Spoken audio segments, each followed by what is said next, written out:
Hello world, it's Dave again, and this is part 5, I believe, in my lucid dreaming log. I'm going to take 2 seconds to make sure that that is correct. I believe it is. Yes, this is part 5. I left it for a few days again, busy or lazy, whatever you want to call it, but I've got a couple of dreams, all of which were pretty quick and over, and one of them over fast, and one of them which takes the cake for being the weirdest dream that I've had so far. A lot of them, I come out of them, I'm like, oh, that's pretty standard. I might do that in my waking life, but this last one, I was like, that's really weird. So it was a little bit entertaining. So here we go.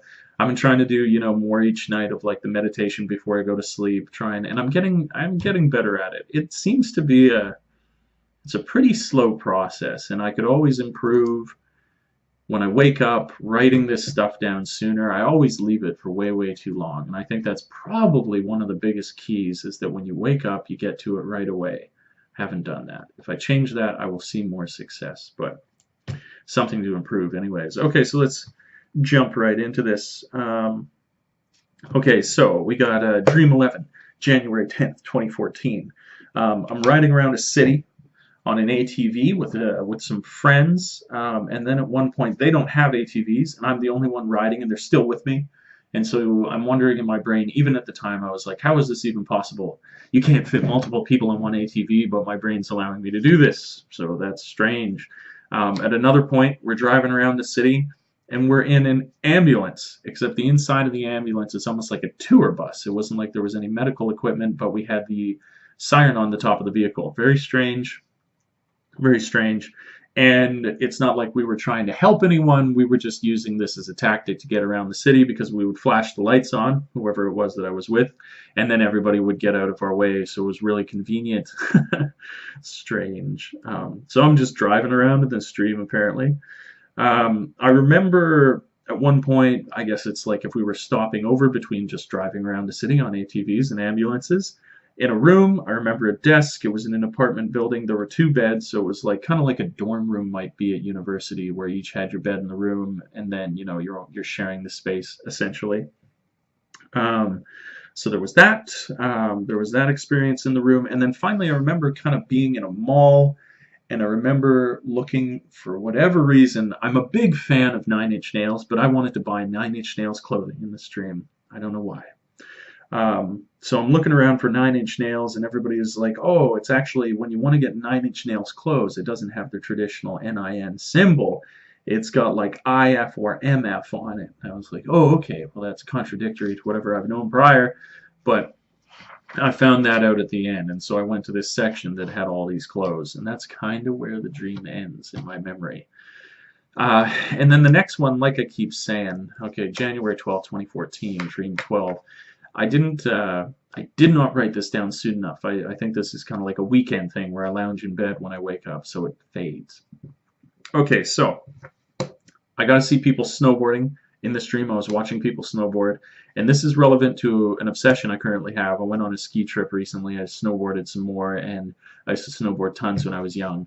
But it's really come to me again, where I'm like, when I return to Canada, I guess it'll be in July 2015.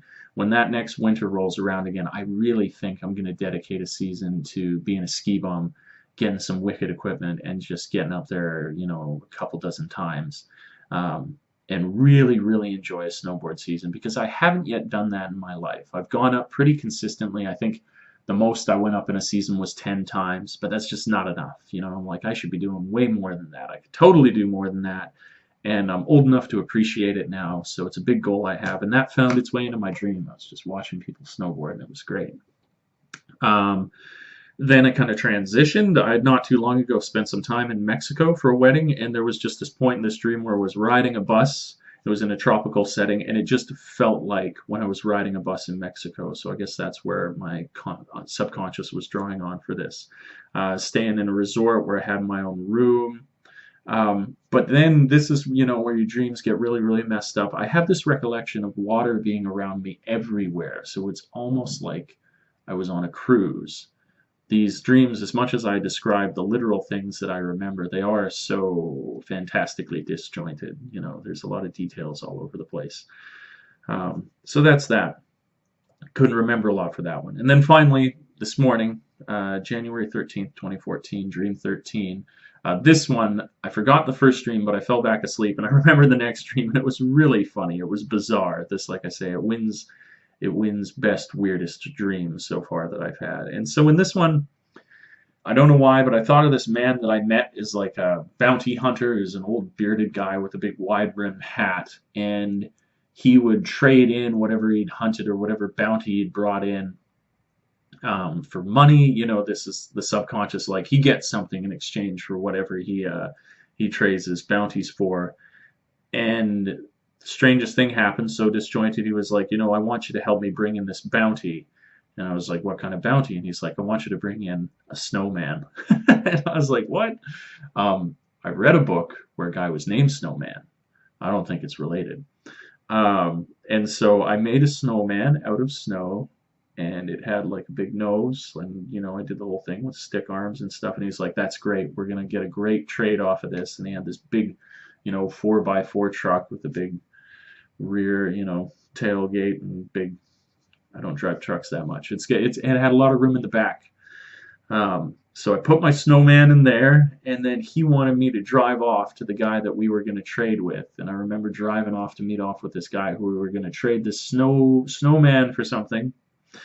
And I remember parking the vehicle on a hill and having to put in these things behind the tires, so even with the brake on, that it wouldn't slip backwards. Bizarre. Just bizarre. What a strange, strange dream. Fun to remember, though. I'm like, that's unique. It wins points for that anyways. So that's that. I'm going to continue. I could be a little bit discouraged, you know, looking at some of the stuff. I've said this in a few videos with not quite having the lucid experience, you know, and I suppose I've been only doing it for a couple weeks, but nothing quite like that yet. I think I'm actually, you know, if I were to talk about something, I think I'm getting better at falling asleep, or at least calming my mind before sleep. I think that's something, you know. I should appreciate all the other things that go along with this. I might have that singular goal, but you never know what other thing you might learn along the way, and I'm trying to pay attention to that. So we shall see. Tomorrow when I get up, it's going to be a day where I head into work. So I have the dream always fresher in my mind because I get up and I go and I can like think about the dream on the way to my work, and it really cements itself by the time I get to sit down for the first few minutes, and I bring this book in, and then I write in the book when I get to work. So I'll do that tomorrow and hopefully have a good one to report. So if you have checked these out, this is a bizarre series. I just thought a few people would find the whole principle interesting. So I really appreciate you checking it out. It's interesting, I hope. And I'll have more to come. So like I like to say, until we meet again next time, world, thanks for tripping with Dave. Ciao for now. Peace.